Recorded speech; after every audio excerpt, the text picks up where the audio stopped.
Now we're good to go. You're at Building with Privacy by Design. And good afternoon. My name is Naomi Freeman. You can find me on the Twitter at Naomi_Freeman. So feel free to ask me questions there, or you can send me cat gifs. That would always be like super welcome. Just like pop them in like when I don't expect it. So I'm a software engineer and an entrepreneur. And last year I prototyped some artificial intelligence stuff, co-founded a company and took those to Silicon Valley. But for this presentation, what's important is I was the lead developer at the Center for Social Innovation in Toronto.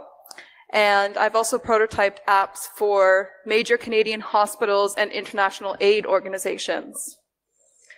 So one project I did that was super interesting was with Toronto Community Housing. And it was a new digital system for people living in social housing to submit repairs requests to. And a big challenge we encountered was, how do we keep this information secure, ensure the people doing the repairs have all of the information unlocked, and keep all of the backend anonymized and aggregate data and move information through APIs and all of that sort of thing. Which led me to chatting with an old coworker of mine from the hospital and to Privacy by Design, which is what we're here for. And this was long before GDPR was on anyone's radar. So while we don't have the time today to kind of go through all of the deep sort of technical stuff we encountered, what we're going to do is explore how technologists and developers can move forward and build with best practice and privacy by design in the wake of GDPR. So I'm going to use a couple of other apps to illustrate some of the common pitfalls and like some of what we're talking about today. So you might be familiar with this. A lot of GDPR looks something like this, or like this. But it's actually a lot more than just legal jargon on a page that we have to send out to like 1 billion people who are super not interested. In long form, in case you don't know, GDPR is General Data Protection Regulations. And it was recently enacted by the EU to better protect the data of people who use websites and apps. It's really that simple. And the focus of all these conversations has been on users. But we're here today to sort of figure out what it means to be a builder and to actually implement GDPR. That should be a question mark. But why do we care? Like, why do we care about GDPR? Number one, because EU data protection laws say we have to. And number two, because no one wants to be Zook in the middle of a Cambridge Analytica scandal. It's bad for business. And if it's bad for business, it's putting us in this room who work for businesses at risk. And we don't like that. We just want to like do our stuff, get in the computer, and be left alone. So let's try and do that. The framework I'm offering is one that comes out of Canadian hospitals' self-selected privacy rules. So Canadian hospitals just said, great, we need to do this. Long before Facebook and GDPR, Canadian hospitals were refusing to store data on American servers. And this became a huge point of tension between privacy officers, the IT teams, and the administration. So hospitals don't often build in-house. They procure tenders and ask people to sell products to them, and then they choose one. And the problem was that many of the box solutions were being hosted on American servers. Uh-oh. I broke it. I did. I broke the internet. GDPR. Woo!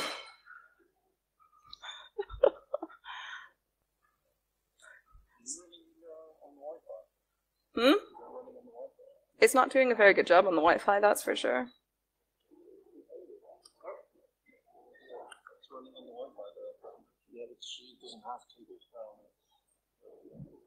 Should I try and click this one then? Okay, there we go. So we're talking about procurement. Business and admin folks just want to go ahead and buy the programs that work best for their needs. Like, great, it looks shiny. Someone talked to me about it. I'm buying it. Awesome. But privacy protection folks' first interest was in protecting their patients' data. And then the IT folks got stuck sitting in the middle waiting for decisions. So many committee-type folks on many committees met many times over many years, and they came up with some great ideas about how we can manage data with the patient, or now the user, as the core focus. And the idea they came up with is that we lead with privacy. Like, privacy, first step. And the other idea is that privacy is not only paramount, but it's a right. We have a right to privacy and protections, which makes sense when you think about the hospital context. But this idea of privacy as a right, data was central to that. So now these data principles created by Canadian hospitals are at the core of the GDPR legislation. You're welcome. Thank Canada. And this is what the framework looks like. You'll see it's 5 principles with privacy as the default and embedded privacy at the core. So that's the core of everything. The framework is meant to inform systems engineering design and to protect users' data. So each of these areas supports all of the areas around it. At the end of the day, everyone in every company becomes responsible and involved in the process of ensuring privacy by design is built into the system. So as you can see, we have things like end-to-end security, user-centric systems, transparency, proactive and preventative actions, and the idea that all of these should be positive-sum, like win-win situations, no trade-offs.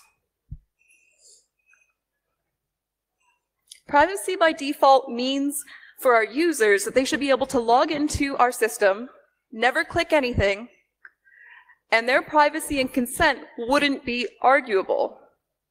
So all these emails GDPR has been sending us are actually like not following privacy by design principles to begin with, because we never asked them to send us these things. So how do you create a system that's 100% in compliance with data protection laws and regulations, user comfort, and zero user engagement? How do you make privacy the default setting in whatever you're working on?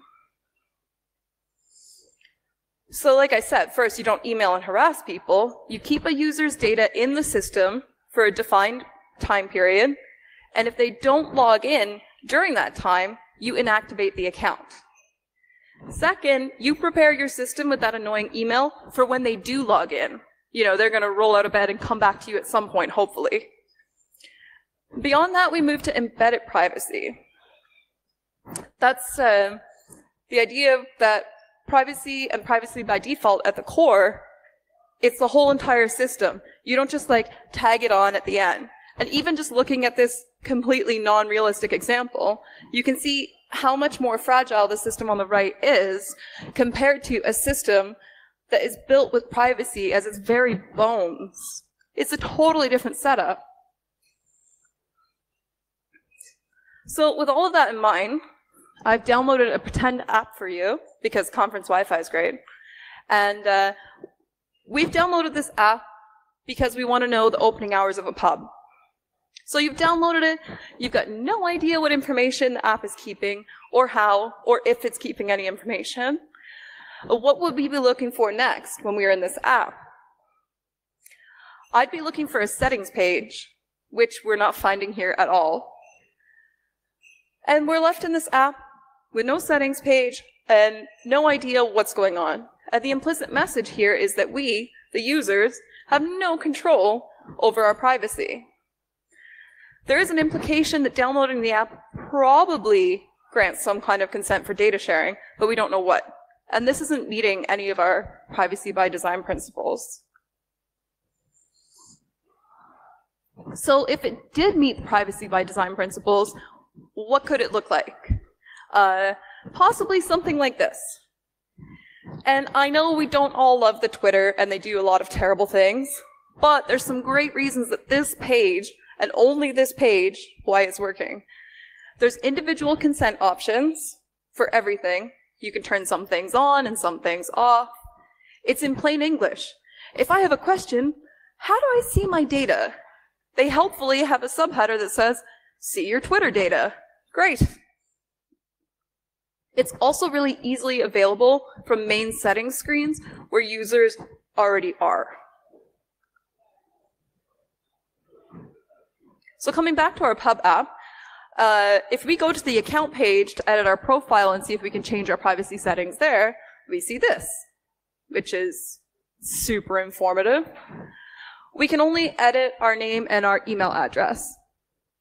We should be able to edit our preferences, settings, app and data options, as well as export our information.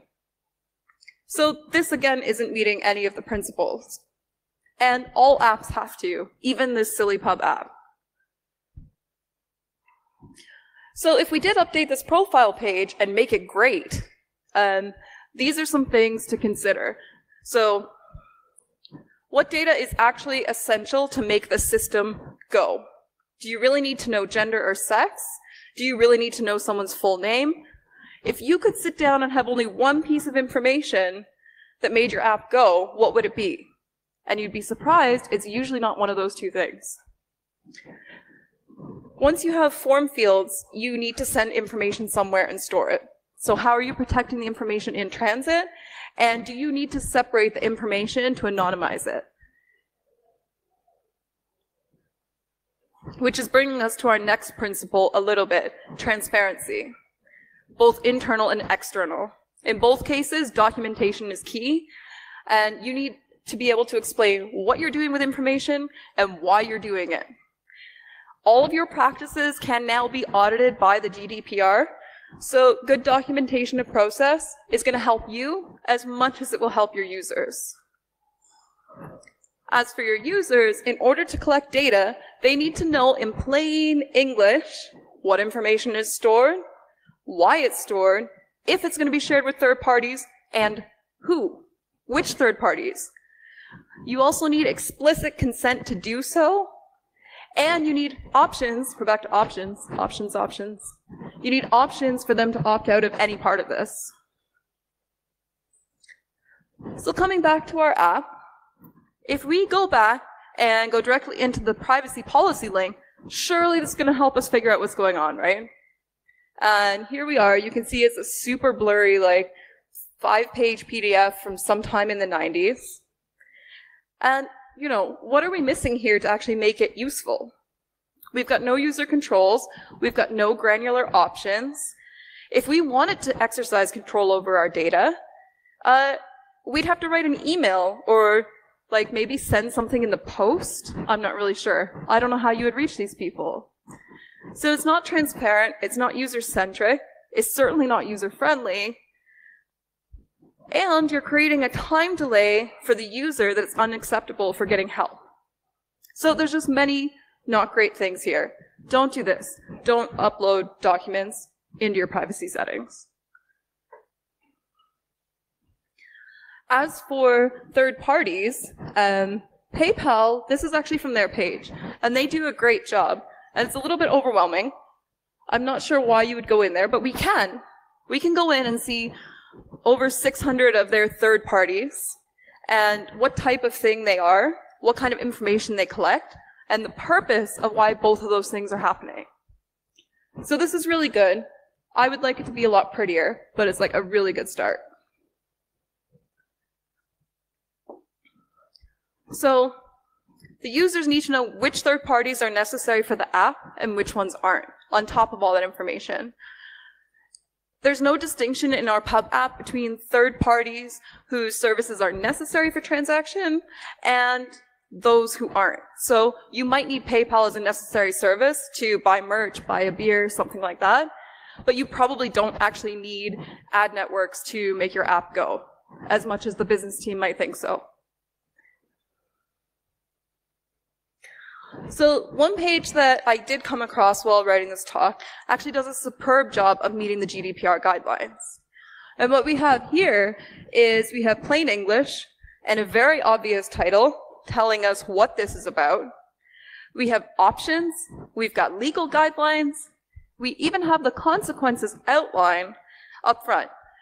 No consent from the user, you are going to a plain text page, like right up front, which is really good. We love this. And when you go into their see details, there are so many details, many, many lovely details about age of consent, about what's going on in their app. So when you're bored tonight, you can totally go here and see all their details. Other things your users are expecting to know and that you have to answer: who do I contact if I want to revoke my consent? How do I contact them? And what are the consequences, like we just saw, if I refuse to accept some or all of these conditions? Are you going to lock them out of everything on your site because they didn't want the ad network? You have to make that decision. Excuse me. So now we're going to move into some large principles of data here. And I'm just going to get some water while I do that.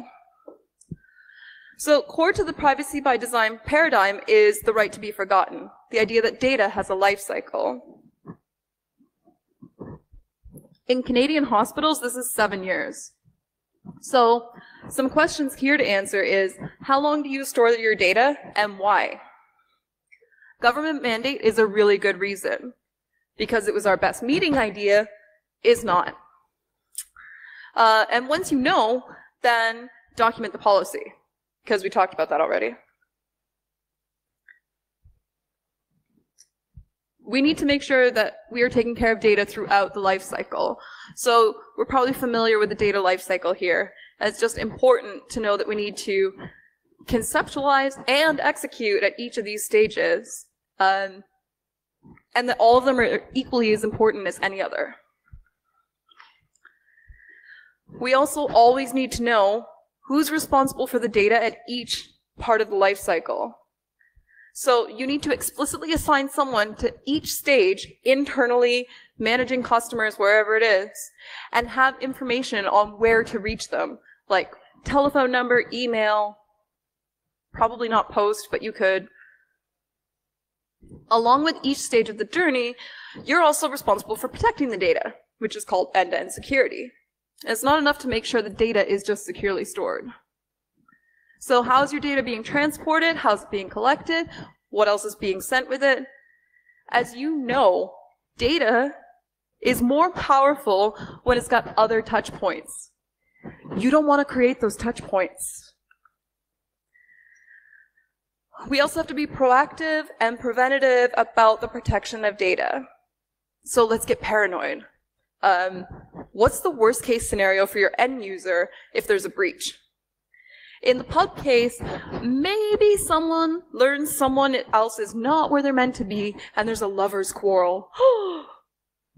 But in the case that I was working with, what if your user is a subsidized housing resident earning $600 a month? If this is their house, and you put their information in a database, and it can identify their unit number, their residence, and the fact that they have a broken lock or a window, and they've submitted that in good faith to government repair systems because they live in government housing, you know, what is the greatest harm a bad actor can leverage from putting those pieces of data together? Even here, a stolen TV is devastating at that income level. It's probably the most valuable item the person owns, and they either saved for a long time or got it on a big sale or inherited it. For them, if that TV is taken, it's a non-fixable situation. And if you send a little tiny notice afterwards being like, hey, we leaked some data, sorry, like that doesn't actually fix anything for them. You need to be preventative and proactive and know what the worst case scenario is before you go in there. So be as paranoid as possible in those design and vision meetings with the business team. It's our job, and everything is possible.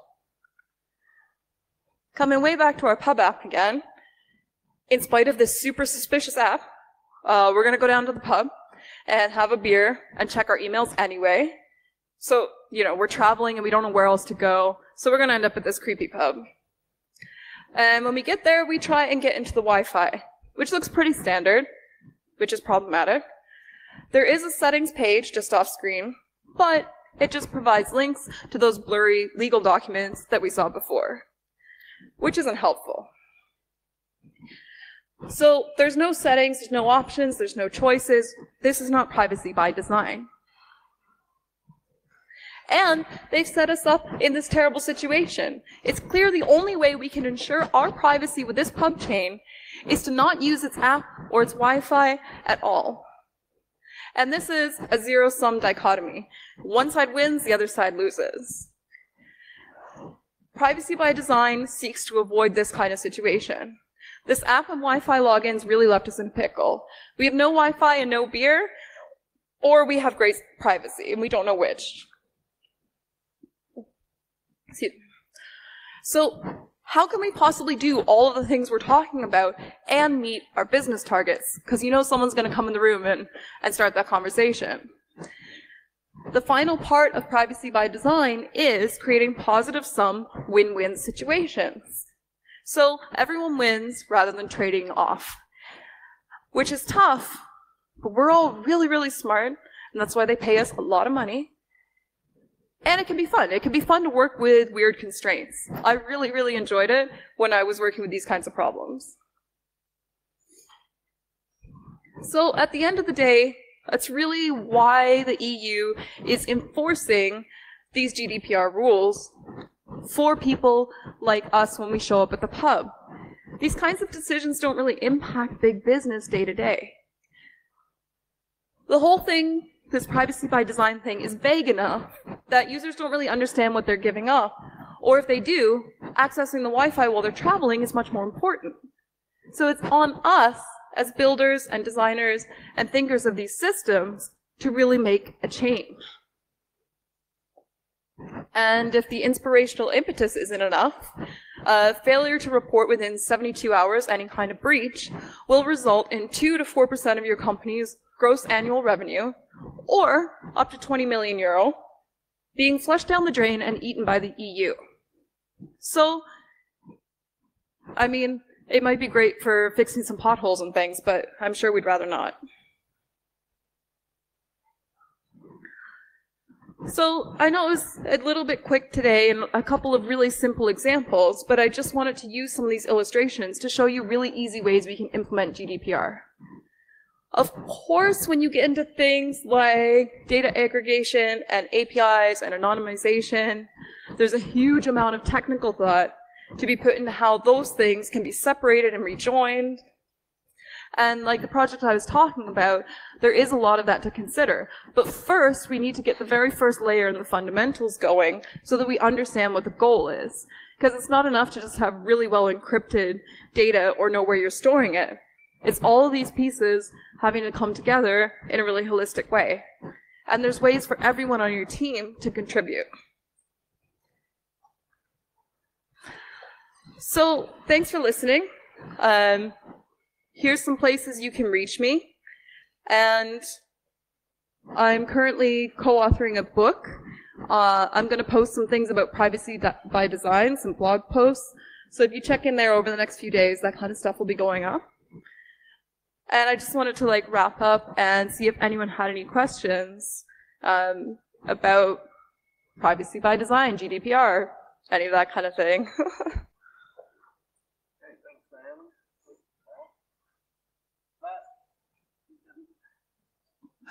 Can I get on? Having his lunch still. Sorry, Matt. Any questions here in the room? I've got a question that's been bugging me for a long time.